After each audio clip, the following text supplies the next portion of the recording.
If you want to block someone on AliExpress, follow these simple steps to ensure you no longer receive messages or interactions from that user. Step 1. Log into your account. Open the AliExpress website or app and log into your account using your username and password. Step 2. Go to your messages. Navigate to the messages section by clicking on the message icon, usually located at the top of the home page. This will show you all your conversations. Step 3. Find the user. Scroll through your messages to locate the conversation with the user you wish to block. Click on their message to open the chat. Step 4. Access user options. Once in the chat, look for options or settings related to the user.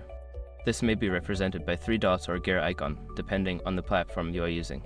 Step 5. Block the user. Select the option to block the user. Confirm your choice if prompted. This will prevent them from sending you further messages or interacting with you on the platform. By following these steps, you can successfully block someone on AliExpress and enjoy a more comfortable shopping experience.